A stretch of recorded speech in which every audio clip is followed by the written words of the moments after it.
Hare Krishna, Krishna Krishna, Hare Hare, Hare Rama, Rama Rama, Hare Hare, Hare Krishna, Krishna Krishna, Hare Hare, Hare Rama, Rama Rama, Hare Hare, Hare Krishna, Krishna Krishna, Hare Hare, Hare Rama, Rama Rama, Hare Hare, Hare Krishna, Krishna Krishna, Hare Hare, Hare Rama, Rama Rama, Hare Hare, Hare Krishna, Krishna Krishna, Hare Hare, Hare Rama, Rama Rama, Hare Hare, Hare Krishna, Krishna Krishna, Hare Hare, Hare Rama, Rama Rama, Hare Hare, Hare Krishna, Krishna Krishna, Hare Hare, Hare Rama, Rama Rama, Hare Hare, Hare Krishna, Krishna Krishna, Hare Hare, Hare Rama,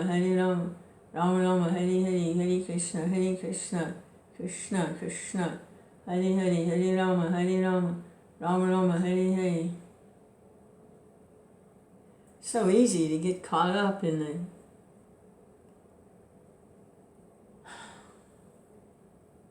activities of the material consciousness. Hare Krishna, Krishna Krishna, Hare Hare, Hare, and forget our situation. What's really going on is we have a material body. I was just remembering how there's a description in the purport, one of the purports of Bhagavad Gita, about how the teeny tiny little spirit soul, part and parcel of the Supreme Soul, Krishna, is situated within the body like the sun is situated within the universe. And since we want to be like Krishna, this is our problem, that's why we're going through the cycle of birth and death over and over again, because we want to be like Krishna. So the descriptions of the Supreme Lord is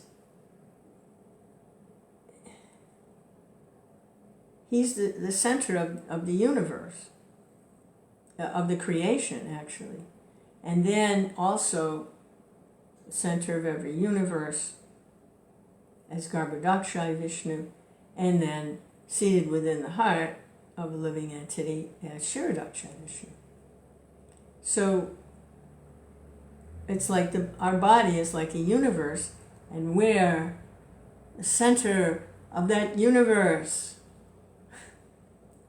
Because Krishna is there with us. Because we're part of Krishna, you can never get away from Krishna. So I was kind of remembering that, and it's kind of funny actually. We have our own universe.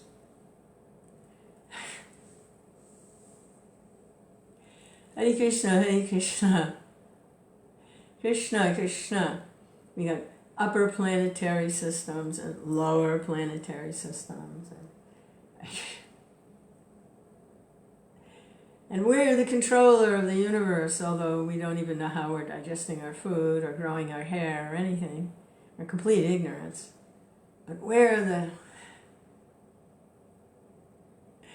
Hare Krishna, Krishna Krishna, Hare Hare, Hare Rama, Rama Rama, Hare Hare, Hare Krishna, just like Krishna.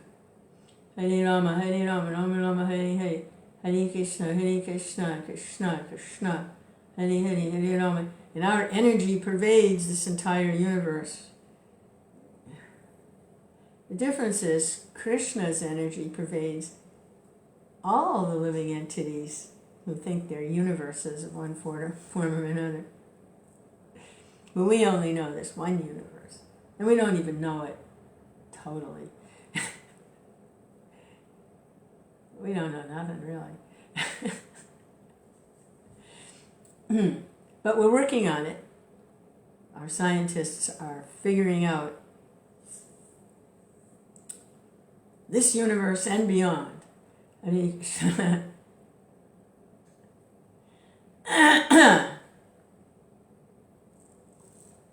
Hare Krishna, Krishna Krishna, Hare Hare, Hare Rama, Rama Rama, Hare Hare, Hare Krishna, Krishna Krishna, Hare Hare, Hare Rama, Rama Rama, Hare Hare, Hare Krishna, Krishna Krishna, Hare Hare, Hare Rama, Rama Rama, Hare Hare, Hare Krishna, Krishna Krishna,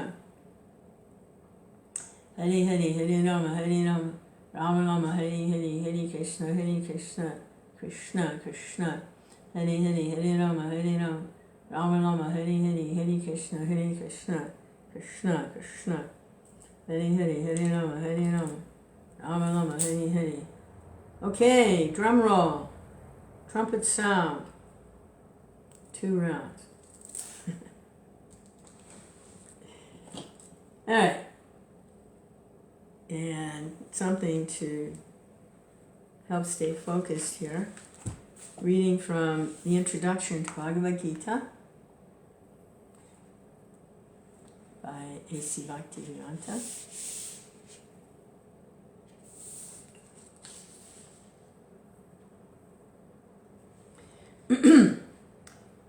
In the effulgent rays of the spiritual sky, there are innumerable planets floating. The Brahmajyoti emanates from the supreme abode, Krishna Loka, and the Anandamaya Chinmaya planets, which are not material, float in those rays. The Lord says, Na tad vasayate suryo na shashanko na pavaka yad gadva na ivartante tadama parama mamam. So that's twice now Prabhupada's quoted that verse, 15:16, which translates, that abode of mine is not illumined by the sun or moon, nor by electricity. Anyone who reaches it never comes back to this material world. So it's another kind of universe. Hey, Haribol Lance, Hare Krishna. It's another kind of universe. The planets there are floating in the Brahmajyoti, which are the rays from the Lord's body. Hare Krishna. One who can approach that spiritual sky is not required to descend again to the material sky. In the material sky, even if we approach the highest planet, Brahmaloka, what to speak of the moon, we will find the same conditions of life, namely birth, death, disease, and old age. So I was just reflecting on how there's a purport where Prabhupada mentions how the soul is situated within the body like the sun within the universe. So in one sense, this body is a universe, and we are the center of that universe. So even this highest spot, which is where the realized soul, I believe, described as they leave through the top of the head when it's time to leave, and they're in Krishna consciousness. It's called the Brahmarandram. So here, the highest planet in the big universe is called Brahmaloka,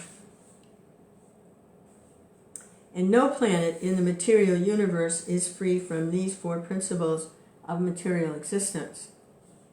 Therefore, the Lord says in Bhagavad Gita, Abrahma bhuvanaloka punarvitano juna. The living entities are traveling from one planet to another, not by mechanical arrangement, but by a spiritual process. This is also mentioned, Yanti deva vrata devan pitrin yanti pitrivrata. No mechanical arrangement is necessary if we want interplanetary travel. The Gita instructs, Yanti deva vrata devan. The moon, the sun, and higher planets are called Svargaloka. There are 3 different statuses of planets: higher, middle, and lower planetary systems. The Earth belongs to the middle planetary system. Bhagavad Gita informs us how to travel to the higher planetary systems, Devaloka, with a very simple formula. Yanti Deva Vrtadivan. One need only worship the particular demigod of that particular planet, and in that way go to the moon, the sun, or any of the higher planetary systems. Yet, Bhagavad Gita does not advise us to go to any of the planets in this material world, because even if we go to Brahmaloka, the highest planet, through some sort of mechanical contrivance, by maybe traveling for 40,000 years, and who would live that long in Kali Yuga, we will still find the material inconveniences of birth, death, disease, and old age. But one who wants to approach the supreme planet, Krishnaloka, or any of the other planets within the spiritual sky, will not meet with these material inconveniences. Among all of the planets in the spiritual sky, there is one supreme planet called Goloka, Vrindavan, which is the original planet in the abode of the original personality of Godhead, Sri Krishna. All of this information is given in Bhagavad Gita, and we are given through its instruction information how to leave the material world and begin a truly blissful life in the spiritual sky. In the 15th chapter of Bhagavad Gita, the real picture of the material world is given. It is said there, Urdhva mulam madashakam aspatam prahara avyayam chandam si yasya parnani yastvam veda sa vedavit.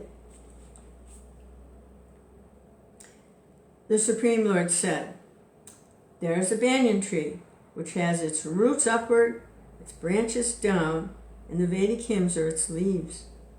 One who knows this tree is the knower of the Vedas. 15.1. Here, the material world is described as a tree whose roots are upward and branches are below. We have experience of a tree whose roots are upward.